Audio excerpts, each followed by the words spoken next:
Hey there! I'm Charlotte with Colorful Teaching for You. Thank you so much for joining me. Today we're going to be talking about how we as teachers can overcome the feeling of loneliness and feel connected to our community. Now, some of you might be saying, "Oh, whoa, whoa, Charlotte, how can you possibly say that educators are lonely? Because how is it even possible? I mean, really? We're surrounded by people all day." But let me tell you, if you're surrounded by children, it's so different a feeling to connect with children, even if they're teenagers, than adults. So that's what I mean by feeling lonely, because if you're talking to kids all day, we're not really connecting on a deeper level with people who are more like us. So we as educators know that we make a big impact on everyone that we meet.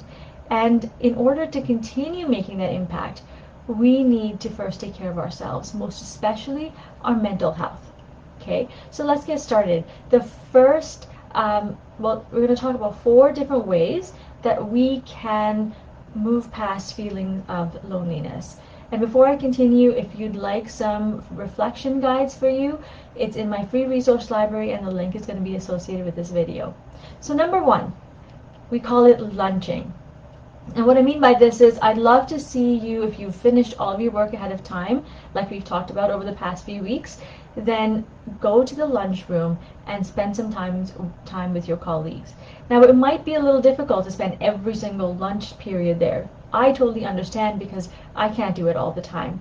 But if you can spend a few lunch periods, that would be great. And if you can spend some time at recess, that would be awesome too, because if lunch is too much, recess is about 15 minutes.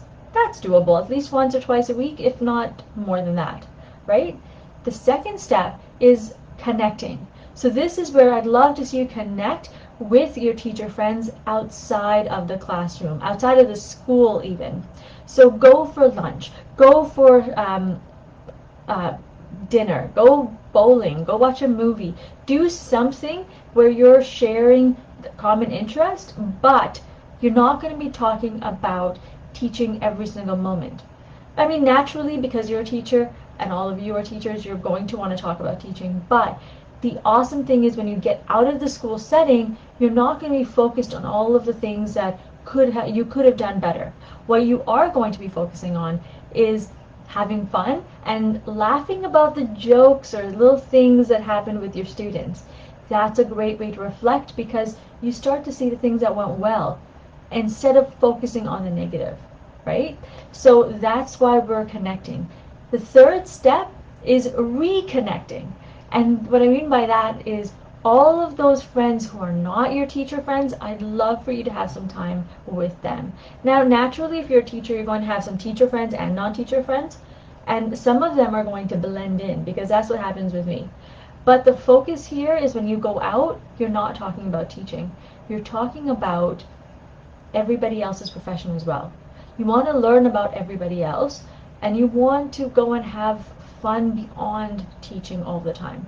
Because when you do this, you have open space, open white space, so that you can think, you can come up with new ideas. And when you're actually focused on other people, you learn from other people. You start to gather knowledge, and the knowledge that you gather will allow you to think outside the box. So you can take some of what people are doing in their profession, even if it's accounting, you can take some of that and teach it in your own classroom.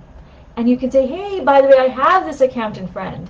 And this is what they're doing, and this is why what we're learning today is relevant, because you can take this into your profession when you go and get a job, right? So you get to learn different things from different people when you're connecting with friends who are not just teachers. And then the fourth step is to join an activity or a service where you can help others. So when I talk about activity, I'm talking about Zumba or art class or kickboxing or soccer. Do something Again, that's outside of teaching so that you are learning from like-minded people. And when you go there, you're naturally not going to want to talk about teaching. You're going to want to talk about whatever it is you're doing because everybody there is interested in that same thing.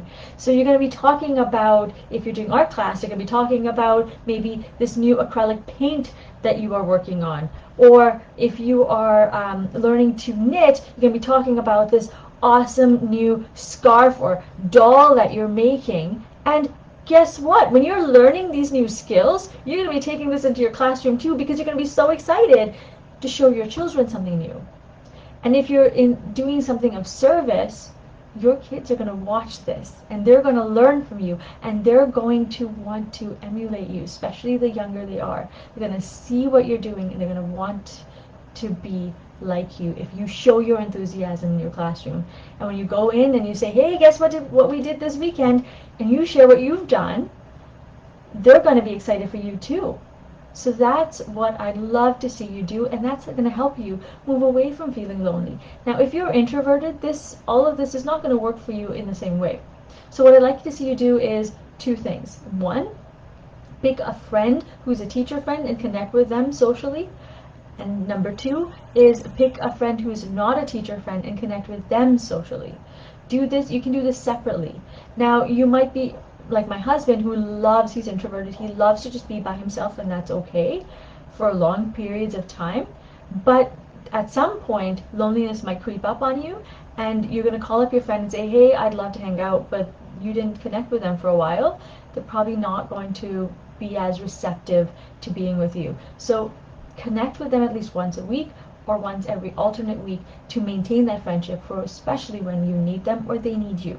All right, now let's recap really quickly.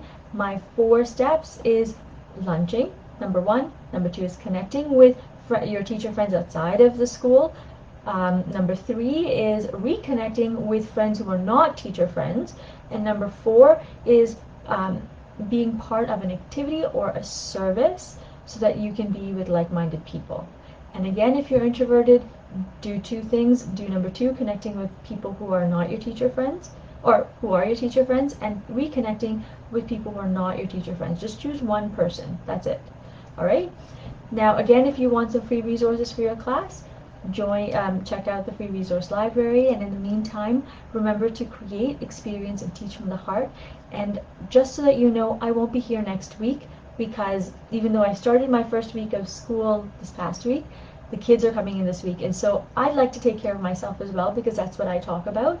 And so in order to take care of myself, I'm going to take this week off.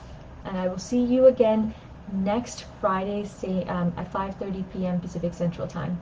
Thank you so much for joining me, and I look forward to seeing you soon. Take care, my friends. Bye.